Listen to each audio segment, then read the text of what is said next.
응급 상황에 대한 교사 역할 중에서 우리가 응급 상황 발생 시 해야 할 일에 대해서 우리가 지금 알아보고 있는데요. 첫 번째는 우리가 심폐소생술을 하는 거였고, 두 번째는 다친 유아 옮기기입니다.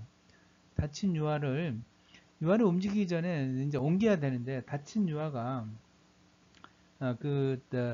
현재 상황이 안전하지 않다고 생각이 되면 안전한 장소로 옮기는 거예요. 옮겨야 되는데, 상처가 심할 때는 가능한 한 유아를 움직이지 말고 어린이집에 도착할 때까지 기다려주는 게 좋습니다.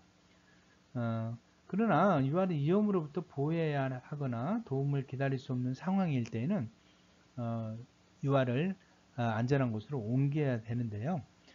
유아를 옮기기 전에 필요한 응급처치를 실시해야 하고요.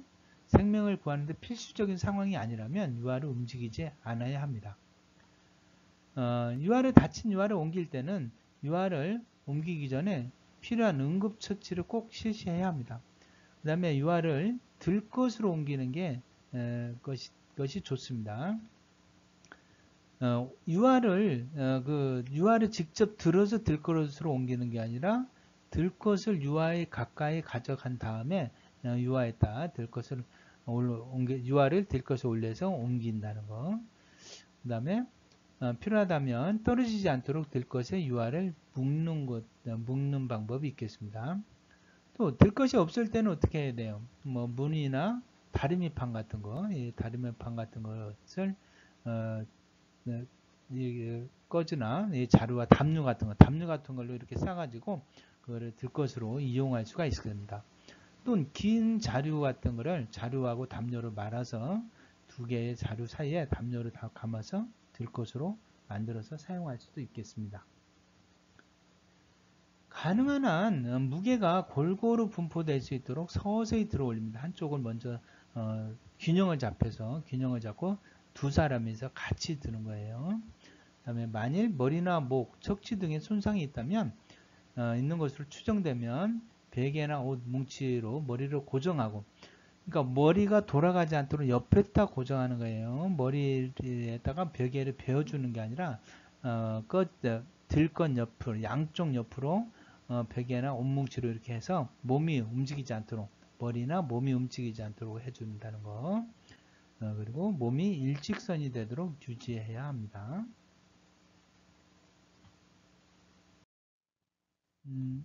또 이때 우리가 주의해야 할 사항이 있는데요. 생명을 구하는데 필수적인 상황이 아니라면 유아를 움직이지 않는 게 좋습니다. 그러니까 위험한 상황, 아주 지금 쓰러져 있는 상황이나 이 상황이 이 자리에 이대로 두기에는 위험한 상황이라면 옮겨야 되겠지만, 그래 꼭 생명을 구하는데 필수적인 상황이 아니라면 가능한 한 유아는 움직이지 않고 그 자리에서 응급처치를 하는 게 좋고요. 어떠한 일이 있어도 유아의 머리를 세우지 않아야 합니다.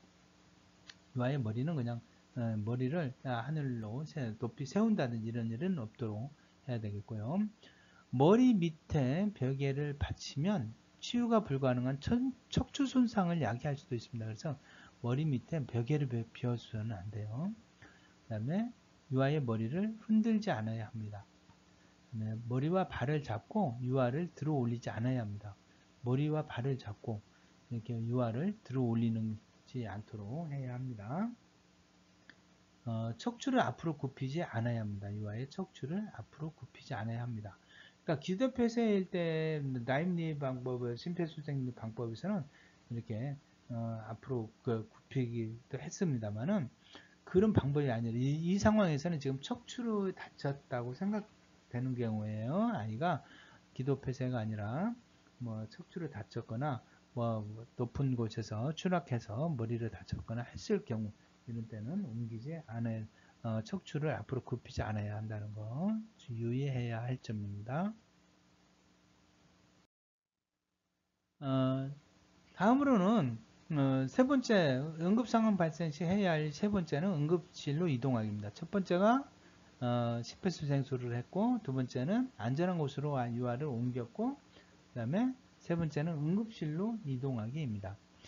응급실로 이동하는 것은 어떤 때 응급실로 가야 되느냐? 호흡이 멎었을 때, 호흡이 멎었을 때 당연히 응급실 가야 되겠죠. 그 다음에 의식을 잃었을 때, 그 다음에 심한 출혈을 동반했을 때, 또 상처가 있을 때, 뼈 골절이 의심될 때, 뭐 눈에 화학약품이 들어갔을 때나 동물이나 뱀에게 물렸을 때, 또 독극물을 마셨을 때, 눈이나 귀에 간통상을 입었을 때, 뭐 치아가 빠졌을 때, 이런 때는 응급실로 이동합니다. 그래서 응급실에 가야 된다. 그다음에 뭐 물에 빠졌다가 구조되었을 때, 물에 빠졌다 구조되었어도 외상이 없어도 진찰을 받는 것이 좋습니다. 물에 빠졌다가 일단 구조됐을 때는 무조건 진찰을 한번 받도록 해야 되고요. 심각한 알레르기 반응이 보일 때, 또 비정상적으로 졸거나 달랠 수 없을 정도로 어쩔 수 없지 몰라 하면 울며 보채할 때, 아이가 비정상적으로 계속 졸아. 뭐 밥을 먹다가도 졸고, 평소에 졸린 거와 다르게 졸거나 이런 때는 좀 머리 뇌손상이 있을 수 있습니다. 이런 걸 의심해 볼 수 있어요. 그래서 이런 모습을 그냥 아이가 졸린가 보다 하고 잠을 재워서는 안 되겠습니다. 이렇게 하고 아이가 뭐 진짜 달랠 수 없을 정도로 아무렇지게 울고 이럴 때에도 아이를 의심하고 뇌손상의 의심을 보고 응급실로 이송을 해야 하겠습니다. 그다음에 네 번째는 응급실에서의 적절한 조치, 응급실에서 어떻게 내가 조치를 해야 되는 조치 상황인데, 응급실에 가면 의사들은 세 가지로 분류를 합니다. 세 가지로 환자 상태를 보고 세 가지로 나누는데, 급성이냐, 긴급성이냐, 비긴급성이냐로 나누게 됩니다. 급성 응급 상태는 생명을 위협하는 응급 상태입니다. 급성이다. 지금 뭐 당장 기도폐쇄로 인해서 숨을 못 쉰다든지 심장마비가 왔다든지 뭐 쇼크가 왔다든지 의식불명이라든지 이런 때는 급성 응급 상태로서 아주 긴급하게 처치를 요하는 환자, 이렇게 긴급하게 처치하지 않으면 사망에 이를 수 있는 상태를 급성 응급 상태라고 합니다. 긴급성 응급 상태는 몇 시간 내에 처치가 필요한 응급 상태, 당장 바로는 하지 않아도 몇 시간 내에만 처치가 하면 그냥 생명에는 지장이 없는 거. 그러니까 뭐 출혈이라든지 이런 거, 장출혈이라든지 뇌졸중, 심한 통증이라든지 뭐 이런 구토와 설사 이런 거는 긴급성 응급 상태라고 하고요. 비긴급성 응급 상태는 시간 처치를 지연해도 생명에 지장이 없는 상태를 말합니다. 그래서 뭐 이렇게 골절이라든지 이런 거는 뭐 시간이 늦었다고 해서 생명에 지장이 있는 건 아니기 때문에 이럴 때는 이런 상황을 비긴급성 응급 상태라고 합니다. 그 다음에 다섯 번째는 다친 유아의 회복을 돕기입니다. 다친 유아의 유아 곁에 있어주고 간단한 설명으로 유아를 안심시켜야 합니다. 아이가 뭐 아픈지 얼마나 아픈지 어디가 아픈지 물어보고 이야기해주고 함으로 해서 아이가 당황하지 않도록 해줄 필요가 있습니다. 보호자가 두려워하거나 뭐 당황해하면 유아는 더 놀라게 되므로 평정을 유지해야 합니다. 보호자는. 그래서 처치 절차에 대해서 물어보거나 자기 생각을 이해하는 것도 좋습니다. 우리가 가정이나 뭐 어린이집이나 유치원에서 꼭 필요한 그 응급 상황을 위해서 준비할 것들이 있죠. 그래서 기본적으로 갖춰야 할 구급약품이 있는데 보면은 의료용 재료로는 뭐 면붕대라든지 붕대라든지 면거즈, 뭐 삼각붕대, 뭐 탄력붕대라든지 핀셋, 뭐 반창고, 뭐 이런 내용들이 부목으로 쓸 수 있는 나무판이라든지 이런 것들이 의료용 재료로서 응급 구급약품으로 우리가 준비해야 될 내용들이고요. 외용제는 소독약이라든지 외용제는 뭐예요? 외부에 바르는 약이죠. 그래서 소독약이라든지 과산화수소 이런 거 소독제들을 필요하고요. 그 다음에 피부 연고제, 뭐 피부 연고제 이런 것도 준비를 해둬야 되겠습니다. 근육 마사지용 연고라든지 화상용 바셀린 거점이라든지 관장약, 이렇게 벌레 물린 데 바를 연고 또는 파스 이런 것들도 우리가 구급약품으로 준비해 두어야 되겠고요. 내용제로서는 해열제, 아이들이 많이 필요로 하는 해열제, 타이레놀이라든지 물약이라든지 이런 시럽, 좌약 이런 게 연령에 따라서 우리가 자약이나 뭐 시럽이나 물약이 필요하겠죠. 그다음에 소화제, 그다음에 제산제 이런 것들이 구급약 의약품의 대표적인 구급 의약품으로 우리가 준비해 두어야 할 것입니다. 그다음에 비상약품의 종류에 보면 외용약이 있습니다. 외용약이라는 건 뭐예요? 아까 외부에 바르는 거라고 했죠. 먹지 않고 피부 및 점막에 사용하는 약이에요. 그래서 이게 먹으면 안 되는 거죠. 안약도 외용약이지만 안약은 눈에 들어가면 되고 다른 것들은 눈에 들어가면 안 되죠. 모든 외용약은 사용하기 전에 해당 부위를 먼저 청결하게 닦고 먼저 청결하게 하고 그 다음에 약을 발라야 되겠습니다. 외용약을 2가지 이상 혼용해서 사용해서는 안 됩니다. 그리고 화상 같은 경우는 이 흐르는 차가운 물에 충분히 열을 식히는 것이 중요합니다. 그리고 생리식염수 외에 외용약을 사용하지 않고 병원으로 가는 것이 치료에 더 좋습니다. 어떤 경우는 뭐 알코올로 닦는다든지 이런 경우가 있는데요. 그거는 오히려 그 부작용이 나올 수 있으니까 화상을 입었을 때는 반드시 차가운 물에 흐르는 물에 이렇게 식히는 것이 좋습니다. 또 화상 입었을 때 여러분들이 성인들이 가정에서 많이 보는 소주로 이렇게 붓는다든지 하는 경우가 있는데 이거는 바람직한 행동은 아니라고 보여집니다. 그 다음에 내복약이 있습니다. 내복약은 먹는 약과 먹는 사이에는 먹는 약이죠. 내복약은 먹는 약을 내복약이라고 합니다.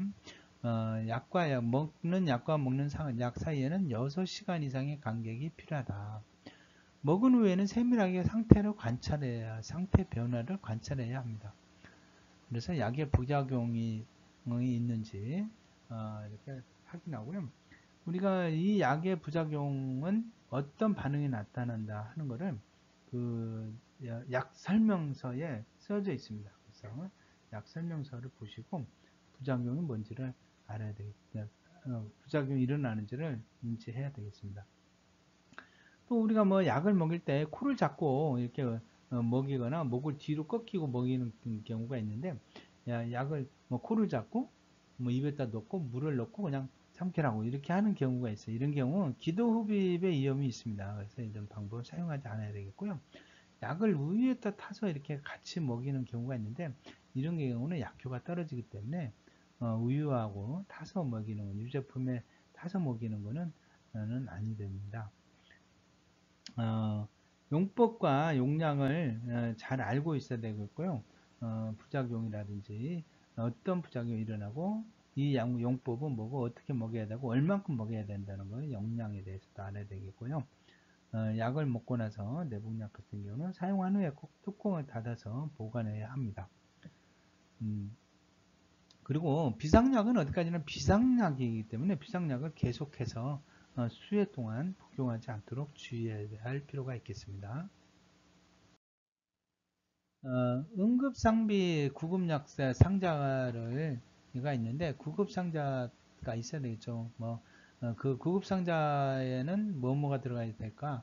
응급처치법 책자라든지 작은 여행용 티슈라든지 가위, 핀셋, 작은 플래시 이런 게 필요하겠죠. 또 호루라기라든지 체온계, 항문용 체온계, 얼음 주머니 스푼, 열이 너무 과도한 열이 났을 때 얼음 주머니, 또 냉찜질이 필요한 경우, 아이가 골절이나 이런 상처가 났을 때 얼음 주머니를 사용하는 경우가 있습니다. 소독용 바늘이라든지 비닐봉지, 일회용 장갑, 종이컵, 성냥, 밴도칼, 서랍자, 소독된 꺼즈, 붕대, 이런 내용들이 구급상자에 다 배치되어 있으면 좋겠죠. 소독된 면봉, 소독약, 알코올이라든지 과산화수소, 그다음에 항생제 연고, 칼라민 로션, 물파스, 이런 파스제, 그다음에 해열 진통제, 지사제, 주사제라든지 변비, 기침약, 감기약 이런 것도 다 구급약품에 들어갈 수 있겠습니다. 알레르기 반응 시 바르는 항히스타민제, 그다음에 멀미약, 항생제 이런 것들이 늘 구비해 두는 게 좋을 것 같습니다.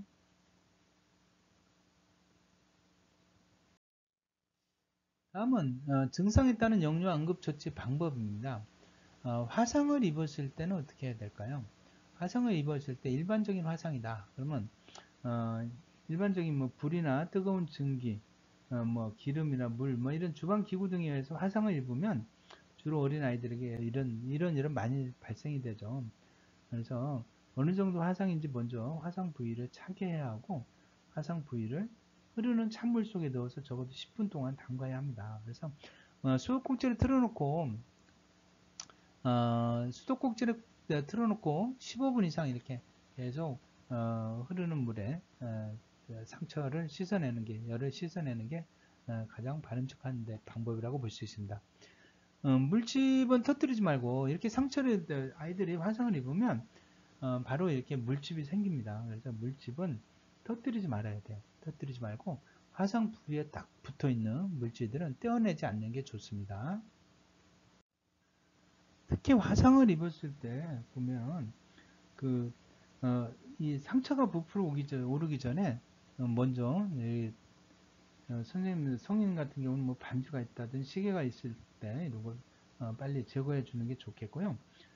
특히 이렇게 화상을 입었을 때 옷을 벗겨야 되느냐 말아야 되느냐 생각을 하게 되는데요. 의복은 가능한 한 벗기지 않는 게 좋습니다. 의복을 벗을 때 화상 부위와 살짝 피부가 손상이 되는 경우가 있기 때문에 의복은 제거하지 않고요.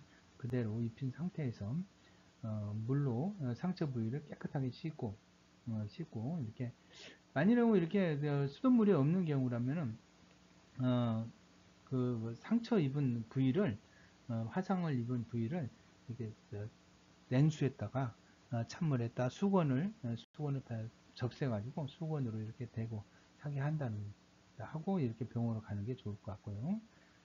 그래서 또 뭐 화상 부위에 이렇게 딱 달라붙는 이물질 같은 거는 억지로 떼어내는 거는 피부 손상이 올 수 있으니까 가급적 그 상태로 그냥 병원으로 후송하는 게 좋을 것 같습니다.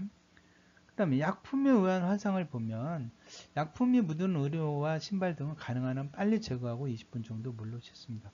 그러니까 뭐 산이라든지 아칼리성의 이런 약품에 의한 화상은 그 약이 피부에 스며들기 전에 재빠르게 이거를 제거해주고 옷이나 신발을 제거해주고 그 다음에 흐르는 물에 이렇게 계속 씻게 해서 수돗물로 씻어내는 게 가장 좋은 방법이라고 볼 수 있습니다. 그리고 하여튼 한 20분 정도 물로 씻어낸 다음에 병원으로 옮기는 게 좋겠고요. 만일은 약품이 눈에 들어간 경우라면 얼굴을 그 세면기 같은 데다 이렇게 넣고 수돗물을 천천히 흘리면서 눈을 떴다 감았다 하면서 약 20분 동안 씻어내야 합니다. 화상 부위에 보면 화상 부위를 물 등으로 충분히 차게 하여 씻어내린 후에는 감염 방지 등을 위해서 멸균 등 꺼즈라든지 깨끗한 포를 화상면에 대고 그 이외에 삼각건이나 붕대, 타월, 소건 등으로 이렇게 감아줘야 합니다. 또한 화상면의 소독은 긴급히 의사의 치료를 받을 수 없는 경우 소독약으로 화상면 및 화상대 등에 입은 그 면 및 그 주위를 소독할 필요가 있겠습니다.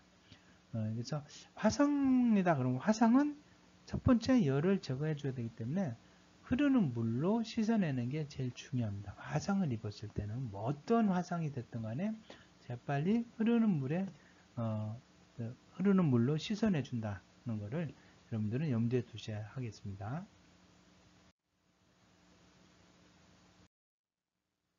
화상을 입었을 때 응급처치 방법에 보시면 역류와 열창 화상 예방을 위한 안전수칙으로는 물이 빠르게 뜨거워지는 개수대나 이 개수대 같은 경우 흐르는 물에서 아이를 시키지 말고 욕조에 물을 받아서 사용해야 됩니다.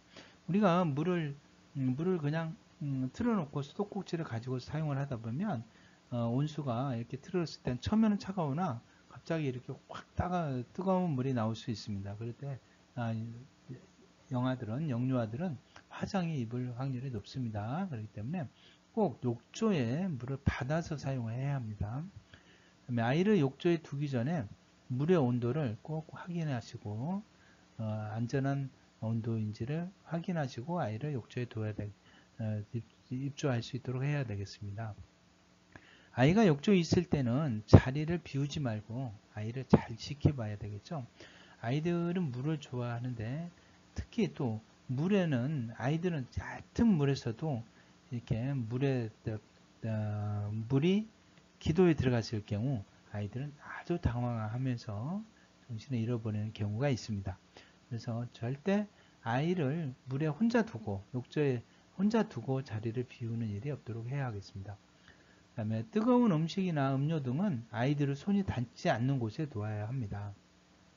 특히 그 급식을 할 때나 아이들 때 원에서 급식을 할 때 이런 때도 뜨거운 음식이나 국물이 이렇게 지급되지 않도록 배식되지 않도록 해야 하겠습니다. 어느 정도 식힌 음식을 해야지 너무 바로 조리가 돼서 뜨거운 음식을 줬을 때는 화상의 위험이 있습니다. 그리고 특히 어린이집이나 유치원에서 보면 그 급식을 할 때 선생님들이 배식을 하면서 뭐 식판을 사용한다든지 도시락을 사용할 때 그 도시락에 직접 그냥 밥과 반찬 다 넣어주고 국까지 다 넣어줘서 아이가 들고 이동하는 일이 없도록 해야 합니다. 이 식판을 들고 이동하는 경우 이렇게 넘치거나 넘어져서 화상의 위험이 아주 높습니다. 그래서 자리에 앉은 상태에서 가급적이면 선생님이 자리마다 다니면서 배식을 할 수 있는 방법이 한다면 안전하겠죠. 그래서 조금 더 주의해야 하겠습니다. 유모차의 컵홀더에는 차가운 음료만 보관합니다. 뜨거운 음료를 유모차에다가 이렇게 엄마가 뭐 유모차를 끌고 가면서 컵홀더에다가 엄마가 테이크아웃한 커피를 핫커피를 이렇게 컵홀더에다 넣어놓는다거나 이런 실수를 해서는 안 되겠죠. 아이를 아는 채로 뜨거운 음식을 먹지 않습니다. 아이가 갑자기 움직이면 위험합니다. 아이들은 엄마가 이렇게 뜨거운 커피를 들고서 먹고 있을 때 아이가 손으로 낚아챈다든지 할 수 있으니까 절대 아이를 아는 채로 뜨거운 음식을 먹어서는 아니 되겠습니다. 아이들이 쉽게 잡아당길 수 있는 식탁보나 식탁 매트는 사용하지 않습니다. 예. 손잡이가 있는 도구를 가열할 때에는 아이들의 손이 닿지 않도록 손잡이를 안쪽 방향으로 돌려 놓아야 합니다.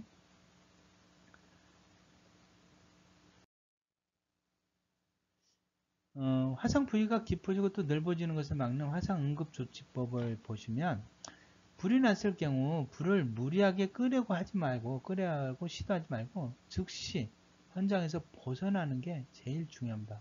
현장에서 벗어나 침착하게 대처해야 합니다. 물론 아이들이 있을 경우 아이들과 함께 현장을 신속하게 벗어나는 게 중요하고요.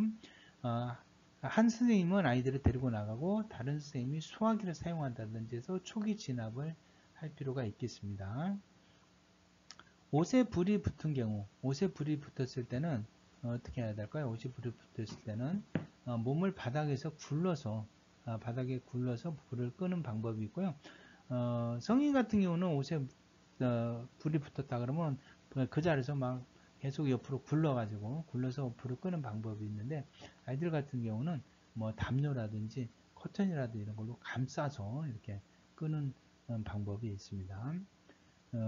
불에 탄 옷은 벗는 게 좋습니다. 그런데 이 옷을 무조건 벗기는 건 아니죠. 옷이 살에 붙어 있다면 이건 벗기면 안 돼요. 즉시 병원을 가야 되고요. 그 상태로 그냥 병원을 가야 됩니다. 옷이 불에 타가지고 살에 이렇게 달라붙어 있는데 그거를 벗기는 경우 피부에 손상이 많이 올 수 있습니다. 그래서 가급적 벗기지 않고 그냥 가는 게 좋습니다. 화상을 입은 부위는 흐르는 수돗물로 약 10에서 15분간 열을 식혀줘야 합니다. 화상을 입은 부위는 흐르는 수돗물로 10에서 15분간 익혀야 한다. 식혀줘야 한다는 거 꼭 기억해 주시기 바라고요. 통증을 유발할 수 있으므로 여름물로 화상 부위를 식히지 않는다. 이 화상을 입으면 물로 해줘야지 얼음물로 화상 부위를 식히지 않는 게 좋습니다. 얼음물로 화상 부위를 식힌다면 오히려 그 피부에 손상이 올 수가 있기 때문에 얼음물로 하지 않는다는 거. 그다음에 아까도 얘기했듯이 소주 같은 경우로 이렇게 하지 않습니다. 제일 좋은 방법은 흐르는 물에서 10에서 15분 정도 이렇게 식혀주는 게 가장 좋은 방법이다 라고 할 수 있겠습니다. 물집이 생긴 경우는 어떻게 한다고요? 물집이 생긴 경우 물에서 터뜨리지 말아야 돼요. 그대로 둔 채 전문가와 상의해야 돼요. 그대로 병원 가냈을 때 병원에서 보고 터뜨릴 건지 그대로 삭힐 건지는 병원에서 결정할 수 있습니다. 여러분들이 물집이 잡혔다고 해서 바로 터뜨려서는 안 되고요. 전문가와 꼭 상의해야 합니다. 그 다음에 소주나 된장 등 민간 응급조치법은 감염의 우려가 있기 때문에 절대로 사용하지 않는 게 좋겠습니다.